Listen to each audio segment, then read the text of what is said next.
Hello दोस्तों, good morning, जय माता दी। कैसे हैं आप लोग?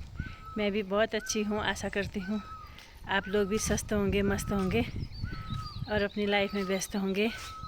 वेलकम करती हूँ फिर से एक नई ब्लॉग में आपका। तो क्या कर रहे हैं आप लोग, कैसे हैं? तो आज है योगिनी एकादशी। एकादशी का व्रत है हमारा आज। और बाकी सुबह की सारी दिनचर्या हो गई है पूरी, सब कुछ हो गया। अब 9:30 होने को है। अभी बस हल्की सी धूप है। आज मौसम भी ऐसा ही हो रहा है। आज है एकादशी का व्रत। दोस्तों, आजकल मैं ना रेगुलर ब्लॉग नहीं बना पा रही हूँ, क्योंकि कभी कुछ हो रहा है। तबीयत भी ठीक नहीं है कुछ, और रेगुलर ब्लॉग बना भी नहीं पा रही हूँ। तो अब मैंने सोचा है कि आज से मैं ज़रूर रेगुलर ब्लॉग बनाऊँगी। थोड़ा थोड़ा जो भी होगा मैं आपके साथ शेयर करूँगी और रेगुलर बनाऊँगी ब्लॉग। तो मैं कह रही थी कि मैं आज से रेगुलर ब्लॉग बनाऊँगी। थोड़ा थोड़ा जो भी मेरी लाइफ में हो रहा है सब शेयर करूँगी आपको, क्योंकि डेली ब्लॉग का मतलब ही ये हुआ कि जो कुछ भी हमारे साथ दिन भर में होता है, जो हम करते हैं, उस सब शेयर करूँगी आप लोगों के साथ। और अभी देखो मैं ऊपर आई तो धूप भी आ गई, बड़ी तेज़ धूप है और फूल मुरझाने लग जाएंगे। ये देखो, ये धीरे धीरे धीरे धीरे देखो देखो मुरझा रहे हैं। धीरे धीरे सब मुरझा जाते हैं। ये देखो, आपको मैं लाइव दिखाती हूँ। पानी को होती है ना, ये अपने आप मुरझा रहे हैं। ये देखिए, ये अपने आप ही बंद हो जाएगा। ये धीरे धीरे धीरे धीरे धीरे धीरे मुरझा रहे हैं, अपने आप मुरझा जाएंगे शाम तक। और शाम को एकदम से जैसे बादल होंगे या फिर शाम होगी तो अपने आप ही जो है खिल जाएंगे। आज मौसम ऐसा है, कुछ बादल तो बड़े अच्छे लग रहे हैं। बारिश ही अच्छी लगती है आजकल, तो थोड़ी थोड़ी बारिश भी होनी ही चाहिए। आज बहुत सारा काम भी है, मेरा तो व्रत भी है। थोड़ा सा खेत तैयार किया है, थोड़ी सी मिर्च लगानी है, थोड़ा रह गया था। वैसे तो लगा दी है मिर्च, लेकिन थोड़ी मिर्च लगानी भी ज़रूरी है। कितना सुंदर व्यू आ रहा है ये सलमोड़ा का। सलमोड़ा के बाद ये देखो मरसिलौली दिख रही है, ऊपर से चंद्राक दिख रही है। ये चंद्राक के टावर दिख रहे हैं यहाँ से। ये देखिए ITBP नीचे को, और ये मेरा सलमोड़ा, सब कुछ दिखाई दे रहा है यहाँ से। तो अभी का फ़िलहाल इतना ही है। अब बताइए अंगूर कब पकने वाले हैं। इन अंगूरों की भी अपनी कहानी है एक, कब पकते हैं पता नहीं। पकने से पहले ही कहीं बंदर आके इनको सफ़ा चट न कर जाएं। अभी तो ठीक ही हो रहे हैं, छिपे हैं बेचारे अंदर। ये है, देखिए फूल कितने सुंदर लग रहे हैं यहाँ से। खेत कोड़ना भी है मिर्च का, इसमें थोड़ी मिर्च लगानी है, थोड़ा बच गया है। कद्दू की बेल हो रही है, और बाकी इस बार कुछ भी नहीं हो रहा है। बेलें अभी लगाई नहीं है, भोंगी बेल है लगा रखी है, अभी बेलें हुई नहीं हैं। अब जाती हूँ नीचे जाके देखती हूँ क्या क्या होता है अभी। बाकी आज सैटरडे भी है, आज प्रोग्राम भी होगा, सत्संग होगा आज। और आज इतना गंदा बच्चा है, ये अंदर से ना बाहर नहीं आ रहा। आज मैंने साड़ी पहनी है, धोती पहनी है। मैंने व्रत है तो मैंने कहा धोती पहन लेती हूँ। बिल्कुल नहीं गया ना बाहर, कहना नहीं सुनता ना रेणु दीदी का। तू मार खाएगा किसी दिन तो। बैठ यहाँ पर। क्या किया अंदर तूने? आज इसने सोचा अंदर से बाहर ही नहीं आ रहा है। 2 बूंद पड़ने चाहिए पानी के, अंदर नहीं, बाहर नहीं आता फिर। बाकी कुछ इस तरह दिख रहा है मंदिर, दूर से ही दिखा देती हूँ।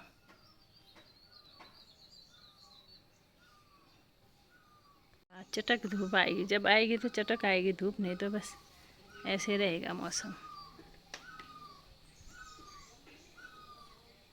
तेरे साथ नहीं बोल रही हूँ, भूरी भी देख रही है। तो अभी बज गए हैं दिन के 2। तो आज व्रत है, आज सोना भी नहीं है। तो थोड़ी देर तो मैंने बत्ती बनाई रुई की, अब बैठी हूँ। थोड़ा सा चंजी आए थे, उनको दही केले दिए। अब थोड़ी देर बैठते हैं, उसके बाद 4 बजे से प्रोग्राम होगा हमारे यहाँ। शांति का संदेश एक प्रोग्राम होता है सत्संग का, उसके लिए प्रोग्राम होगा और लोग आएंगे। देखो तैयारी तो कर रखी है, अभी कितने लोग आते हैं। आज मौसम भी ऐसा ही हो रहा है, ना बारिश हो रही है ना धूप लग रही है, अजीब सा मौसम हो रहा है। तो अभी मिलती हूँ आपको थोड़ी देर में। बड़े बड़े बम बनाने के लिए नहीं,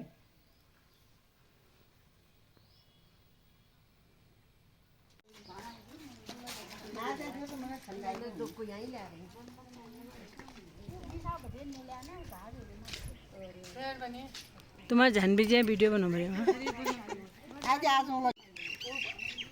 बाय बाय, अगला हफ्ता मिल रहा अब।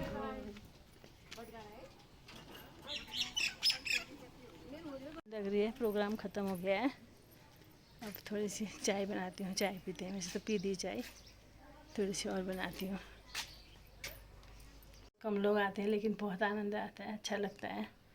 अब किसी दिन अनुमति होगी मैं अच्छे से प्रोग्राम पूरा ही दिखाऊंगी आप लोगों को, तो इसके बारे में बताऊंगी, इसलिए मैं लोगों को ब्लॉग में ज़्यादा ले नहीं सकती हूँ।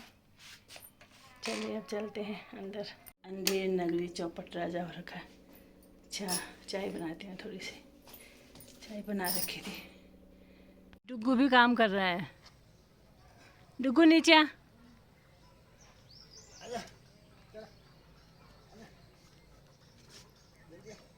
मेहनती चंजी, मेहनती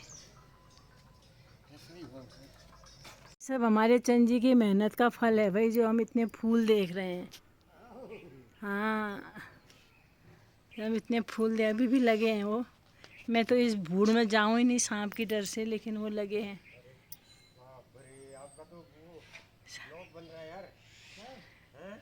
हेलो कैप्टन साहब, जय हिंद सर, कैसे हैं? आप भी आ जाओगे ब्लॉग में।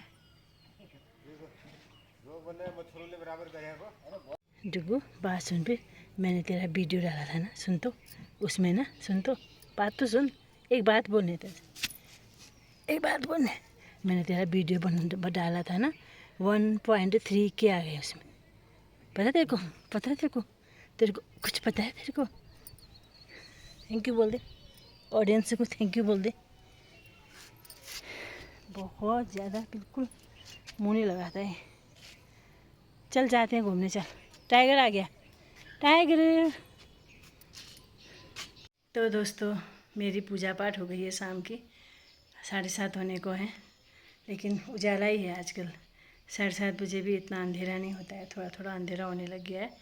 तो पूजा करके आ गई हूँ मैं, और मैंने आज चंजी का भी व्रत है, तो मैंने उनके लिए आलू रखे हैं, उनको तो आलू पूरी बनाऊँगी उनके लिए, और मेरा तो फलाहार है, मैंने अपने लिए साबूदाना भी खा रखा है। तो मैं आपसे कुछ बात करना चाह रही हूँ। तो दोस्तों, आज है योगिनी एकादशी। तो एकादशी का, तो जितनी भी एकादशी हैं सबका अलग अलग महत्व है, और एकादशी का व्रत लेने से ही जो है कितने ही पाप नष्ट हो जाते हैं, ऐसा ग्रंथों में बोला है। लेकिन आज की है योगिनी एकादशी, तो इसका हर एकादशी की अलग अपनी एक कहानी है, अलग इसका भी एक प्रकरण है। तो आज योगिनी एकादशी के बारे में आप लोगों को बताती हूँ। एक बार राजा युधिष्ठिर ने श्री कृष्ण भगवान से प्रश्न किया कि भगवान, ये एकादशी के व्रत का क्या फल होता है?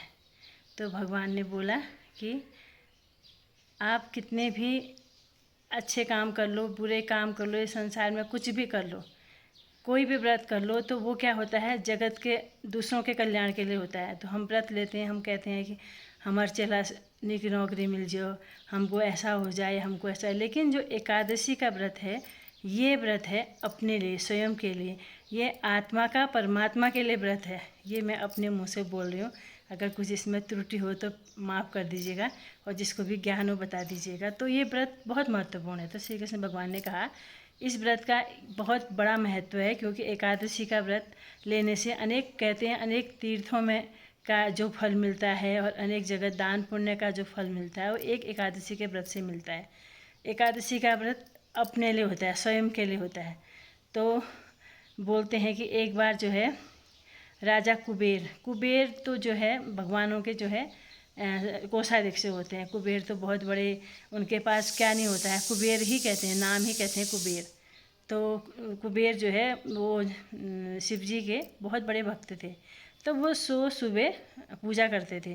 तो उनके पास एक हेममाली था, वो सुबह सुबह उनके लिए पुष्प लेके आता था, और वो उनकी अच्छी तरह से शिव जी की पूजा करते थे। एक दिन क्या हुआ, पुष्पमाली गया अपने घर में, तो वो भूल गया कि मुझे राजा के पास जाना है, और जो है वो आया और अपनी पत्नी के साथ बैठ गया, अपनी पत्नी के साथ रमण करने लगा।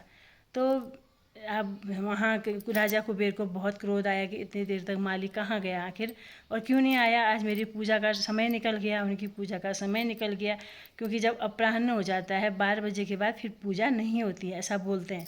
तो उन्होंने जो है दूतों को भेजा कि जाओ देखो कि माली कहाँ है। तो वहाँ गए, खुद गए उनको देखने। तो राजा वो माली अपनी पत्नी के साथ था। तो उन्होंने बहुत क्रोधित हुए, उन्होंने कहा तुम क्यों नहीं आए। उन्होंने कहा क्षमा करें भगवान, मैं आज भूल गया था, मुझे क्षमा कर दीजिए, मुझे अपराध हो गया है, मुझे जो भी सज़ा हो दीजिएगा। लेकिन उन्होंने जो है श्राप दे दिया। उन्होंने श्राप दिया, राजा कुबेर ने जो है श्राप दिया माली को कि तुम जो है अभी तुम कोढ़ हो जाए, और जिस पत्नी के लिए तुमने इतनी देर मेरे को विलम्ब करवाया, मेरी पूजा में अवरोध पैदा किया, तो इसके लिए तुम्हारी पत्नी से भी तुम्हारा बिछोह हो जाए और तुम जो है कोढ़ हो जाए तुमको। तो बेचारा माली, उसको श्राप लग गया। कितने राजा से, कुबेर से उन्होंने प्रार्थना की कि नहीं मुझे ये वरदान मत दीजिए, ये श्राप मत दीजिए, मैं आज से ऐसा नहीं करूँगा। लेकिन कहाँ, श्राप तो श्राप होता है। तो श्राप लग गया, उसको चला गया। तो जाते जाते वो जंगलों में भटकने लगा, उसको कोढ़ हो गया, उसकी बुरी दशा हो गई। तो एक बार महात्मा जो मार्कंडेय ऋषि वहाँ पर तप कर रहे थे। तो एक बार उनके पास गया। जैसे उनके पास गया तो उन्होंने पहचान लिया। उन्होंने कहा अरे तुम तो हे माली हो, तुम तो कुबेर के जो है माली हो, तुम्हारी ऐसी दशा किसने की। तो उन्होंने बताया कि ऐसी ऐसी बात थी, अपना प्रकरण बताया, ये हुआ और मैंने विलम्ब किया जो है पुष्प देने में, और मैं भूल गया था। तो उन्होंने मुझे श्राप दे दिया और मुझे जो है कुष्ठ रोग हो गया है, और मुझे कुष्ठ रोग हो गया है। तो ऋषि मार्कंडेय ने कहा नहीं, मैं इसका उपाय आपको बताऊंगा, आपको वो करना होगा। तो उन्होंने कहा बताइए क्या उपाय है इसका। उन्होंने कहा आषाढ़ मास की कृष्ण पक्ष की जो एकादशी आएगी, उस एकादशी का तुम व्रत करना, उस व्रत का तुम पालन करना, उस दिन तुम भोजन मत करना, और जो भी नियम थे व्रत के बताए उन्होंने। तो उन्होंने कहा कि ऐसे ऐसे करना और तुम जो है इस व्रत को करने के बाद उस पाप से मुक्त हो जाओगे। तो जैसे उन्होंने भगवान विष्णु का पूजन किया, एकादशी का व्रत लिया, तो भगवान तो दयालु होते हैं, वो तो दया कर देते हैं अपने भक्त पर। तो उन्होंने आके उसको जो है कोढ़ मुक्त कर दिया, उसकी सुंदर काया हो गई, वो अपने घर चला गया। तो इसी प्रकार से ये बताया जाता है कि इसका नाम योगिनी एकादशी है, क्योंकि कई चीज़ें हम किसी को जो है भगवान को अगर हम प्रसन्न करना चाहते हैं, उसके लिए सबसे बड़ा योग होता है। योग से आप भगवान को प्रसन्न कर सकते हैं, क्योंकि हम बाहरी हाथ जोड़ते हैं, पूजा करते हैं, कुछ भी करते हैं, लेकिन जब अंतर मन से हम आत्मा से और अपनी से भगवान को पुकारते हैं, भगवान ज़रूर सुनते हैं। तो यही थी आज की कथा, और मैं ऐसी कोई कथावाचक नहीं हूँ, छोटी छोटी चीज़ें हैं और मुझसे बोलने में बहुत सारी त्रुटियाँ हो रही होंगी, माफ़ कर दीजिएगा। मैं आगे से इन त्रुटियों में सुधार करूँगी, जो भी त्रुटियाँ हैं। तो ये थी आज की एकादशी की कथा। भक्तों, आप सब लोगों का कल्याण हो, शुभ हो, मंगल हो, यही कामना करती हूँ।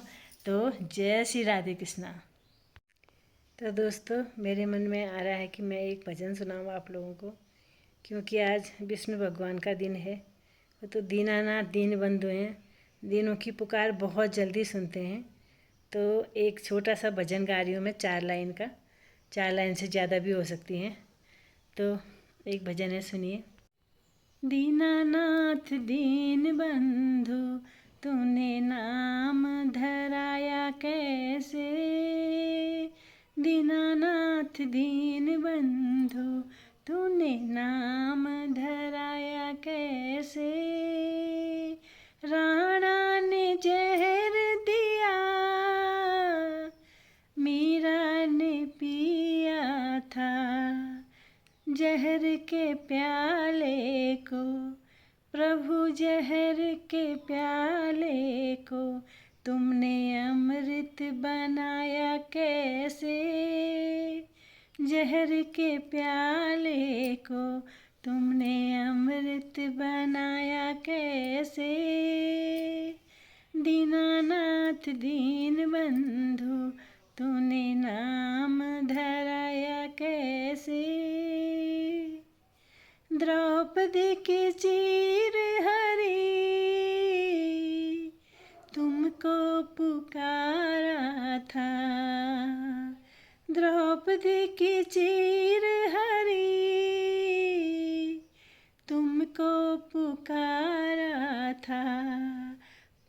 5 गज की साड़ी का तुमने ढेर लगाया कैसे, दीनानाथ दीन बंधु तुमने नाम धराया कैसे। जय श्री राधे कृष्णा। इतना ही गाती हूँ दोस्तों मेरा फलाहार हो गया है तैयार, साबूदाना तैयार है। बहुत टेस्टी लग रहा है, तो बहुत खिला खिला लग रहा है और भूख लगा दिया है। अब मैं भी थोड़ा फलाहार लेती हूँ, उसके बाद रेस्ट करते हैं। चलिए मिलते हैं नए ब्लॉग में, कल मिलती हूँ आपको नए ब्लॉग के साथ। तब तक के लिए जय माता दी, जय श्री राधे कृष्णा।